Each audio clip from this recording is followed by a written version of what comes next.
Welcome to கலாஸ் கறிவேல். இன்றைக்கி நம்ம special என்னென்னா ரொம்ப டேஸ்டியான ஈஸியான ஒரு வெண்டைக்காய் வச்சு நம்ம ஒரு கிரேவி தான் பண்ண போகிறோம். வெண்டைக்காய் வந்து நம்ம உடம்புக்கு ரொம்ப நல்லது. கரெக்டாக இந்த வீடியோ ஃபுல்லாக பார்த்துட்டு நீங்கள் ட்ரை பண்ணி பாருங்கள், ரொம்ப அருமையாக இருக்கும். ஓகே, அப்போ அதை எப்படி பண்ணுறதுங்கிறது நம்ம பார்க்கலாம் வாங்க. அப்போ அதுக்காக நான் வந்து இவ்வளோ வெண்டைக்காய் எடுத்து வச்சுருக்கிறேன். நல்லா வாஷ் பண்ணிவிட்டு ஒரு டவல் வச்சு தொடச்சி வச்சுருக்கிறேன். இல்லை தண்ணி எல்லாம் இருக்கக்கூடாது. இந்த மாதிரி கட் பண்ணிடலாம். ஒரு 8 வெண்டைக்காய் எடுத்துருக்கிறேன். 2 சைடையும் கட் பண்ணி மாற்றிடலாம். இந்த மாதிரி நீளத்துக்கு கட் பண்ணிக்கோங்க. கட் பண்ணும்போது அதில் ஏதாவது கெட்டு போயிருந்தது இருக்குன்னா பார்த்துக்கோங்க.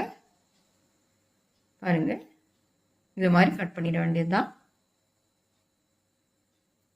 இப்போ அதுக்காக நான் வந்து ஒரு பெரிய வெங்காயம், ஒரு தக்காளி, ஒரு 4-5 சின்ன வெங்காயம் எடுத்துருக்கிறேன்.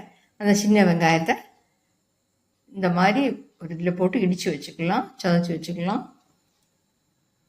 அதை அப்படி பண்ணி போடும்போது இன்னும் கொஞ்சம் டேஸ்ட்டாக இருக்கும். அதுக்காகத்தான். இஞ்சியை சின்ன சின்னதாக கட் பண்ணி வைக்கலாம். பூண்டையும் அதே மாதிரி கட் பண்ணிக்கோங்க. 2 பச்சை மிளகாய் இருக்குது, கொஞ்சம் கொத்தமல்லி தழை, அப்புறம் கறிவேப்பிலை. இது எல்லாத்தையுமே நான் கட் பண்ணிடுறேன். பாருங்கள், வெண்டைக்காய் கட் பண்ணிவிட்டு அதில் கொஞ்சமாக உப்பு போட்டு மிக்ஸ் பண்ணி வச்சிடலாம்.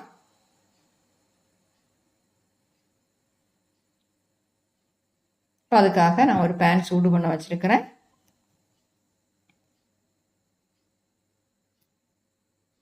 அதில் வந்து 2 டேபிள் ஸ்பூன் எண்ணெய் சேர்த்துக்கலாம். எண்ணெய் சூடானதும் நாம் கட் பண்ணி வச்சுக்கக்கூடிய வெண்டைக்காவை அதில் போட்டுற வேண்டியதுதான். அதோட கலரெல்லாம் மாற வேண்டாம், கொஞ்சமாக ஃப்ரை பண்ணி எடுத்துக்கலாம். அது ஏன் அப்படி பண்ணுறோன்னா, நம்ம கறியில் போடும்போது அந்த வெண்டைக்காய் வந்து உடஞ்சி போகாது. அது மட்டும் இல்லாமல் அதில் உள்ள ஒரு வழுவழுப்பு தன்மை வந்து இருக்காது. அதுக்காகத்தான் இப்படி பண்ணுறது. மீடியத்துக்கு லோ ஃப்ளேமில் ஃப்ளேமை வச்சுக்கோங்க.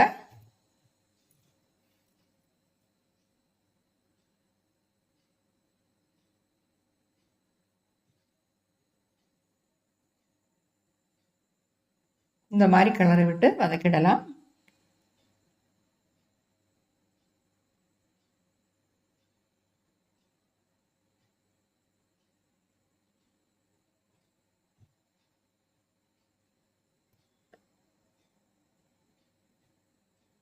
பாருங்க, நம்ம